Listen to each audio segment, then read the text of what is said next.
From the Evening Standard in London, this is The Leader. Evening Standard, it's your Evening Standard.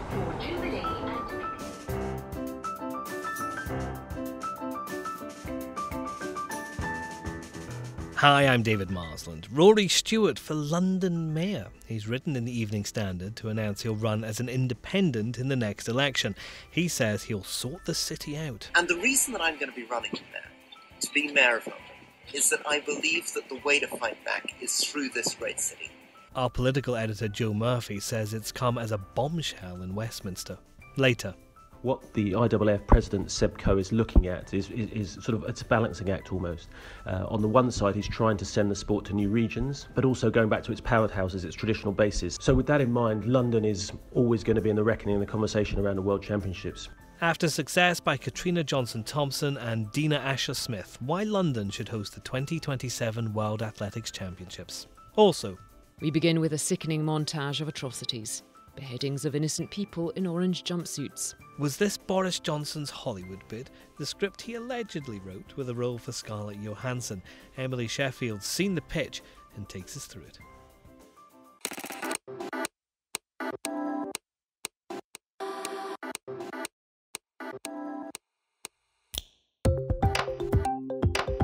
Taken from the Evening Standard's editorial column, this is The Leader. You'll find it on page 14 of today's paper, or go to standard.co.uk/comment.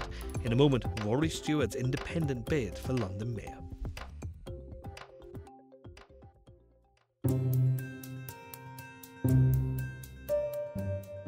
The contest to be Mayor of London just got a lot more interesting. In an open letter to Londoners published by The Standard today, former Tory MP Rory Stewart says he's going to run as an independent. Here's what The Standard thinks. This may be a new label for Mr. Stewart, but it fits better with his past. While he has served in a Conservative cabinet, Mr. Stewart has never seemed very comfortable towing the party line. The ex-soldier stresses his track record in not just identifying the problem, but solving it.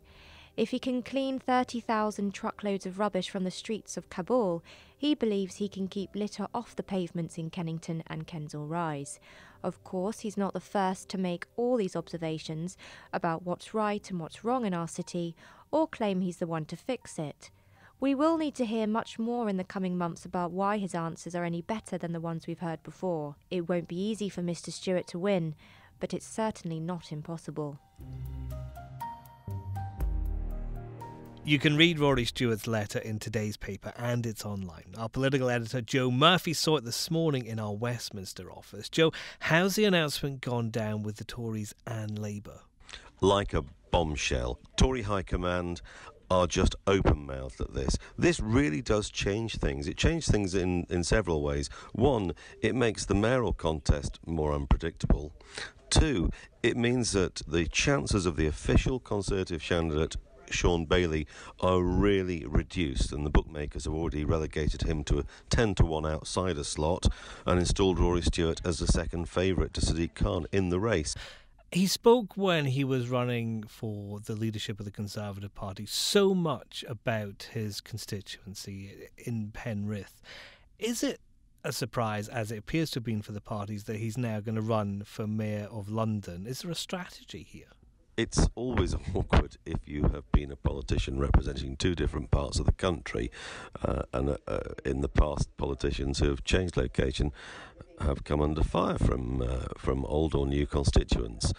But on the other hand, he's done this in a fairly clean way, announcing his resignation from his old constituency and his old party this morning, and subsequently announcing in the Evening Standard in this quite amazing 1,000-word letter that he is going to be running in a different part of the country. There's quite amusingly, there was a little gap between those two events, and during that gap, Tim Farron, the former leader of the Liberal Democrats, tweeted a torrent of praise for Rory Stewart, saying what a fine independent thinker he was, one of the few who really gets it. And Harriet Harman, former deputy leader of Labour, tweeted best of luck in the future to Rory Stewart. And of course then, a couple of hours later, we landed this bombshell that he's actually going to be running against their candidates in the mayoral race. How does he do it, though? He's written in this letter today about his priorities, things like unaffordable housing, polluted air, unsafe streets. How is he going to convince London that he has answers to all of these problems? He's got to do it, first of all, by using the maths of the mayoral contest. That means job number one is overtake Sean Bailey. Now, Sean Bailey is second placed in the opinion polls, and of course all the contests so far for mayor have been a runoff between a Labour stroke Ken Livingstone and Tory, with the smaller parties being squeezed in the first round and then their support coming into play in the second round. But the maths mean that if he overtakes Sean Bailey, then he is the man who then in second preferences will attract the crossover votes, and he's the person who can put the squeeze on the official Tory candidate. According to the Stewart supporters, they've done some private polling on this, and it finds that Sadiq Khan is well out in front, but that Bailey and Stewart are jointly in second place. Now that's before Stewart has even announced his candidature.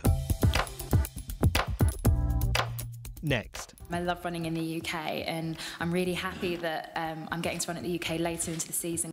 Dina Asher-Smith speaking about her love of running in Britain. Does her gold medal in Doha and Katrina Johnson-Thompson's help London's chances of hosting the World Athletics Championship in 2027?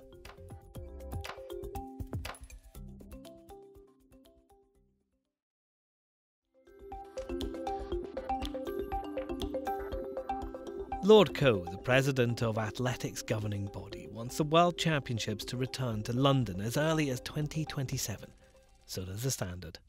Lord Coe's backing comes in the wake of the wonderful gold medal successes of the British female stars Katrina Johnson-Thompson and Dina Asher-Smith in the current World Championships in Doha, which have provided a thrilling reminder of the joy and excitement that this country's athletes, as well as their international rivals, can provide to the public.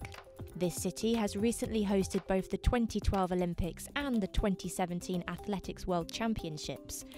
Both were stunning successes, and Lord Coe makes clear that the capital, as one of athletics' red-hot territories, should be able to enjoy favour again soon.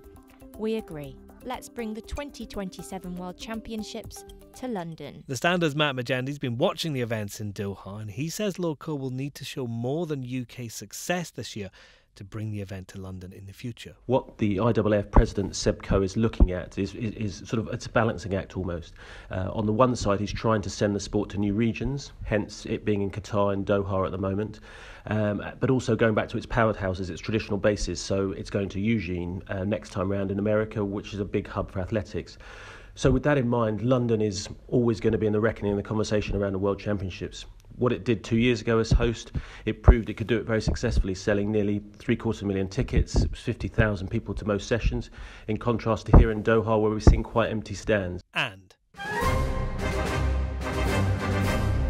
here's the new blockbuster, Mission to Syria.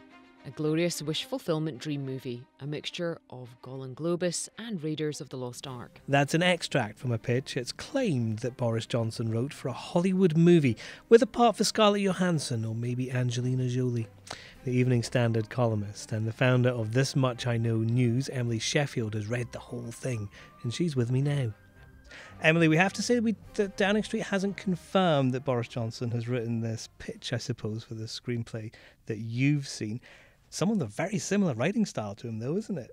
I obviously did corroborate that this wasn't some kind of spoof, and because it is really quite funny, so it almost reads like a spoof because it's got things in it like helicopters going dugga dugga dugga thwock thwock thwock, and a word at some point where he goes splatteroo when one of the main characters dies, and then spiffalicated. But so he is meant to have pitched this in August 2015 because he ties it to the awful fall of Almira at the time.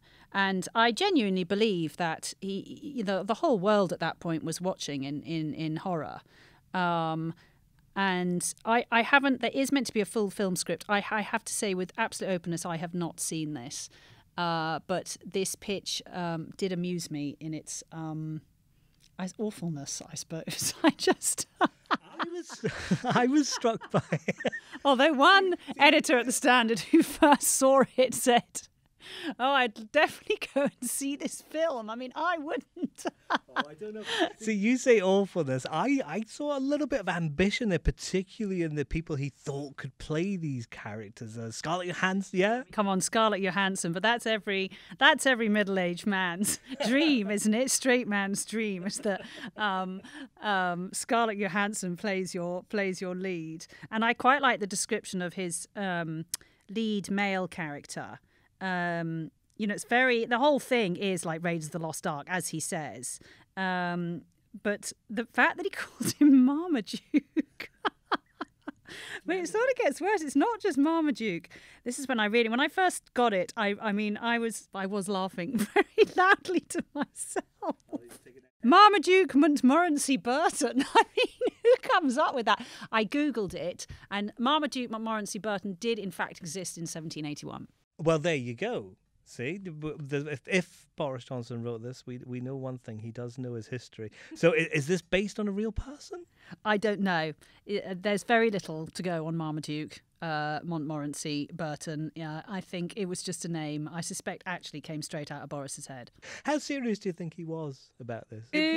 Who knows? I think most writers. I lived in Los Angeles for a while, and it was like every day someone would send me another script.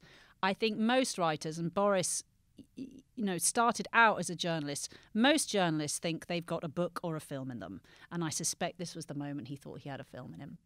Could it have been Boris Johnson, screenwriter, instead of Prime Minister? Was it that much of a passion? No, I think he was fully engaged on becoming Prime Minister at that stage. This was only 4 years ago, sorry. So he was mayor and he had just become MP.